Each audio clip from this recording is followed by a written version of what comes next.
हृदयानंद प्यारा परम पूज्य श्री सदगुरुदेव जी, पूजा के योग्य सभी संत समाज में चरण कमलों में सिर झुका के तेरे बार बंदी करता हूँ। बोलिए श्री सदगुरुदेव की।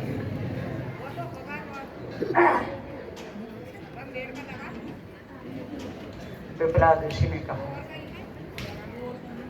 शिष्य को समझाते हुए, उनका शिष्य कुछ गड़बड़ चलता था। कहते थे जाना है पूर्व को तो पश्चिम की ओर चलता। फिर वो पूछता है कि गुरुजी हमको क्या करना चाहिए? तो आतम न दीक्षा ज्ञातनम रहतम सुबंतम जातनम सदतम अखंडम वासना तज दे सुमन से जात। गज पिपील का कोसम समझे अज्ञ विज्ञ हो एक समाना। चारों वर्ण समान संत को धैर्यते विषम विसरा। सुख दुख हानि लाभ सम समझे मान और अपमान समाना। इनको संत कहत समदर्शी भार्गव का है ये समझ। यहाँ पर भार्गव ऋषि, यहाँ पर सदगुरु श्री कबीर साहब का विचार है।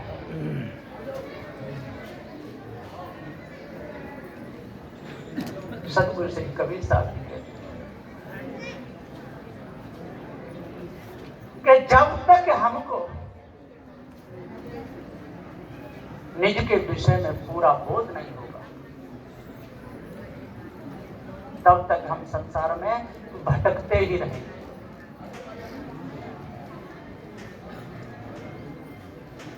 तू ही ब्रह्म, मैं भी ब्रह्म, ये भी ब्रह्म, वो भी ब्रह्म, ऊपर ब्रह्म, नीचे ब्रह्म, भीतर ब्रह्म, कोई चीज से खाली है। फिर उपदेश किसके लिए?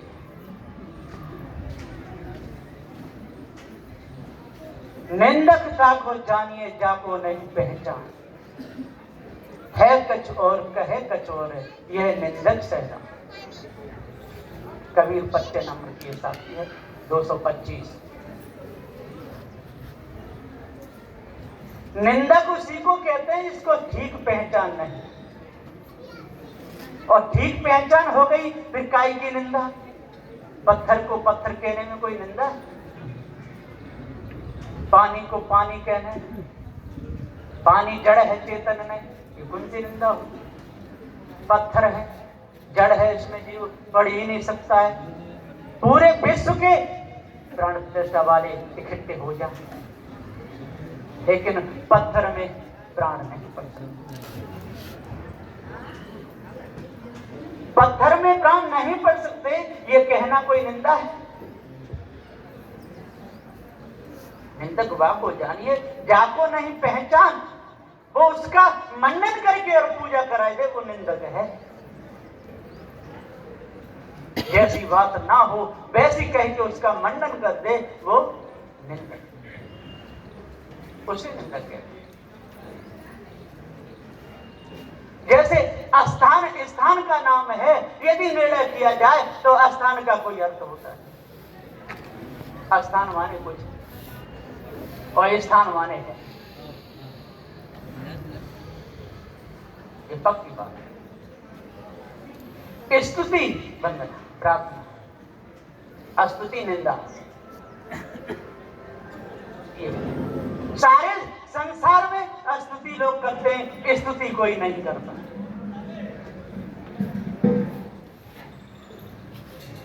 चेतन जीव अविनाशी, इसको नानक कहना, भिखारी कहना, ईश्वर का अंश कहना है, ये निंदा है। जिंदे माँ बाप भूखे और नंगे मरे, देख खोटे वचन तूने उनसे कहे, नकली देवी को मंदिर चला पूजने, झूठा घंटा हिलाने से क्या फायदा? नकली देवताओं की पूजा हो रही है, ये स्तुति है? ये निंदा है? चेतन अविनाशी ऐसी ऐसी मूर्तियां बना देते हैं कारीगर, मूर्ति हंसती है, दांत भी दिखते हैं, पलक गिरते उठते हैं, क्या वो उपदेश सुनाएगी मूर्ति? विचार किया है? लोग दिव्य दरबार लगाते हैं और कहते हैं कि महादेव की कृपा से हम बोल रहे हैं, तो महादेव का ही बुलवा, तू क्यों बोल रहा है? कितना झूठा! क्या अलग अलग संत गुरुजन बैठे हैं, अपने अपने विचारों को सुना रहे हैं, अब सबके विचार मैं ही सुना दूं? ये पत्थर की मूर्ति हो तो सुना सकता हूं सब, ये तो जिंदा है। इसलिए जो कहता है कि महादेव मेरे अंदर आते हैं, उनकी कृपा से मैं बोल रहा हूं, तो अलग उनकी प्रतिमाएं वो क्यों नहीं बोल रही? क्या कारण है? वो मुर्दा है, जिंदा नहीं। ये पहचान पक्की है। निंदक जाको जानिए, जाको नहीं पहचान। है कुछ और, कहे कुछ और। है तो जड़ और कह रहा है चित्त। है एक देशी वो कहता है सर्वदेशी। सर्वदेशी में उपदेश होता ही नहीं, एक देशी से होता है। तो चेतन जीव एक देशी है, सर्वदेशी नहीं। ईश ब्रह्म आत्म परमात्म गुरुवं दृढ़ कीना, आत्मा को व्यापक माना। गुरुवा बोले, गुरुवा किसे कहते हैं? जो गुड़ गोबर को एक कर दे, हलवा मल को एक ही में कर दे, घोलम घाल कर दे, गुमराह कर दे, उसे गुरुवा कहते हैं। ये सदगुरु श्री पूरन साहब जी ने कहा कि ये गुरुवा दूसरों को भी भ्रमाते हैं, स्वयं भूलते हैं। तो गुरुवा किसे कहते हैं? कि जो गुमराह करें, धोखे में फंसा। सब में आत्मा, सब में व्यापक, कोई जगह खाली नहीं। तो क्या मलमूत्र में नहीं है? क्या बकरा में नहीं, भैंसा में नहीं, इनमें नहीं, इनको छोड़ के सौर्य व्यापक। गोबर की पूजा करते हैं, गोधन बनाते हैं, मुकुट लगा देते हैं, अब खूब करते हैं श्री गोवर्धन महाराज, ओ महाराज प्यारे माथे मुकुट विराजी रहे हो। कितनी पूजा करते हैं। वज्रकरी बलि पर गोवर्धन पहाड़ को कृष्ण ने उठा लिया। कैसे उठाया हो? कितना लंबा चौड़ा है पहाड़, इतना ऊंचा उतना ही नीचा रहता है। कैसी दूसरी बात है। हनुमान जी धौलागिर पर्वत को उठा लाए, उसको द्रोणागिर भी कहते हैं। उठा के लाए और फिर रास्ता भूल गए। तो राम तो रो रहे थे ना, लक्ष्मण की शक्ति लगी तो रो रहे थे। अब क्या कह रहे थे? जब हनुमान दूसरे को मारते थे, लक्ष्मण दूसरों को मारते थे, तो राम बड़े खुश होते थे, विजय अब हो जाएगी। और जब अपने भैया के तीर लगाता, क्या कह रहे? ऐसा भैया अब न मिले गो। रो रहे हैं, एक एक आंख में से 10-10 आंसू डाल रहे। ऐसा भैया अब न मिले गो, माँ को जायो वीर भैया लक्ष्मण सो हो गंभीर भैया लक्ष्मण सो। रो रहे हैं। दूसरे के लगी तो भीत में, और अपने लगी तो भूल। इसलिए अपने जैसा दर्द ही सबका समझना चाहिए। तो हनुमान भूल गए रास्ता, तो किधर होके आए? उन्हें अयोध्या दिख नहीं पाए, पता नहीं चल पाया, और 9 महला भी नहीं दिख पाया। 9 महला बहुत ऊंचा था महाराज दशरथ का, उसी पे चढ़ के गिर गए राम के मोह में। भूप 9 महला पे चढ़ के देख रहे बेटन दृघ के, न लौटे कुंवर हमारे, वन को चले गए लक्ष्मण राम। कुंवर जब भय वृक्षण की ओट, भूप के लगी जिगर में चोट, भूप स्वर्ग लोक सिधारे, देखते रह जाते समय लोग सीधे पहुंच गए। हनुमान भूल गए तो एकदम भारी चारों धप अंधेरा, कुछ नहीं दिखे। अब क्या? भरत जी गद्दी पे बैठे, उन्होंने तीर उठाया। ये कौन है?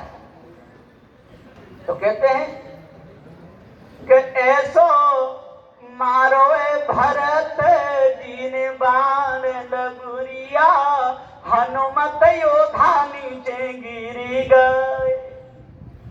नीचे गिरे तो अयोध्या का क्या हाल हुआ होगा?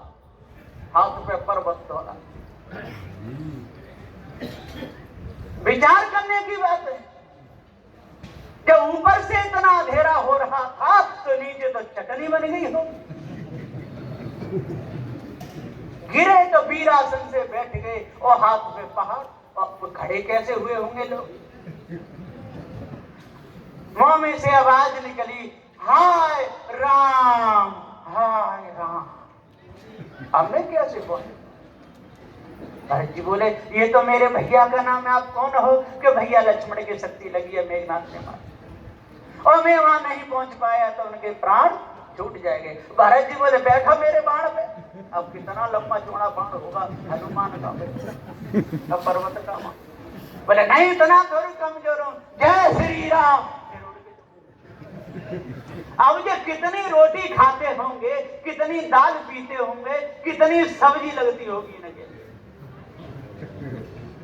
और जब डट्टी करेंगे तो छोटा मोटा तो पहाड़ बन जाएगा।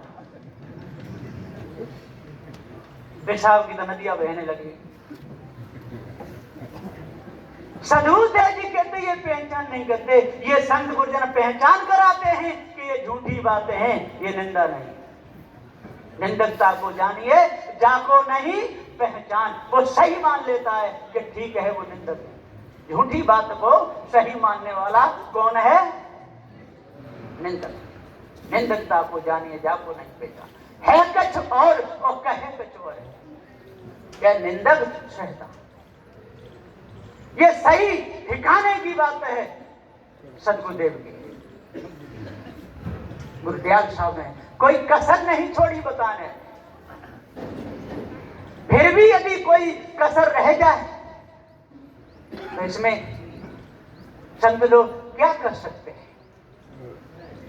मैं कल भी बताया था कि एक चेला को भूख लगी, गुरु से बोले, गुरुदेव जी मुझे भूख लगी है, कि बेटा अंगा बनाए ले, तुफान 3 अंगा बनाए तो लख योजन में अंगा डारो और 100 योजन ये ऊंचो। 4 कोस का 1 योजन तो लख योजन में अंगा डारो, 100 योजन ये ऊंचो है। और 3 पे तो 3 खाएगो तो ऋषि को भूखो। 3 खाए, ना रजोगुण को शुद्ध कर पाया, ना तमोगुण को शुद्ध कर पाया, ना सत्वगुण कर पाया। सबको खा गया, झूठा का झूठा ही रह गया। फिर कहते हैं संत गुरुजन, मैं तो सुना हूं कि उसकी अपान वायु घूमी। अब खाएगा पिएगा, लहसुन खाएगा तो लहसुन की आई। तो ऐसा पाने जंगल में पाला जो सारे ऊंट भेड़ जितने हाथी घोड़ा सब आकाश में उड़ने लगे। इसी प्रकार से ये रजोगुण तमगुण सतगुण न समझने वाले ये पाद रहे ऊंचे ऊंचे मंचों से बैठे करके कान से सुनते हैं और मुख से पा देते हैं कि ऊपर स्वर्ग लोक है, वैकुंठ लोक है, वहां जीव जाएगा, चंद्रमुख शिला पे जाएगा। अब उसमें कबीर पंथ में भी गुरुवा घुस बैठे। ये नहीं समझ लेना कि कबीर पंथ में नहीं, गुमराह करने वाले वो भी घुस बैठे। वो भी कहने लगे कि कबीर साहब का सत्य लोग ऊपर है, वहां बैठे रहते हैं। ये सारी गलत बात है। सदगुरु श्री कबीर साहब जी का पारक सिद्धांत है और ये पारक सिद्धांत का मंच है। यहाँ पारक सिद्धांत की पढ़ाई होती है। हमको संत गुरुजनों ने पारक सिद्धांत का ज्ञान ही कराया। जब तक जड़ चेतन का ज्ञान नहीं होगा तब तक हम इसी धारा में बहते रहेंगे, डूबे रहेंगे।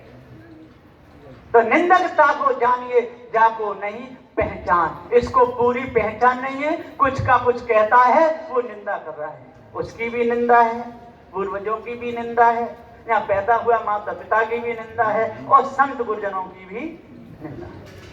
जैसी है तैसी कहे, कोई निंदा नहीं। पत्थर को पत्थर, पानी को पानी, सोने को सोना, चांदी को चांदी, कुत्ता को कुत्ता, बिल्ली को बिल्ली, यदि जैसे की तैसे कहता है तो उसमें काहे की निंदा है। तो जब तक हम अपने आप को न जाने तब तक हम धोखे में रहते। इसलिए अपने आप को जानना चाहिए, भ्रम को निकालना चाहिए, संत गुरुजनों के मेल में आकर के दिल की कालमा दूर करनी चाहिए, तब पूर्ण शांति मिलेगी। बस इन्हीं वचनों के साथ मैं अपनी वाणी को विराम देता हूँ। बोलिए श्री सद्गुरुदेव।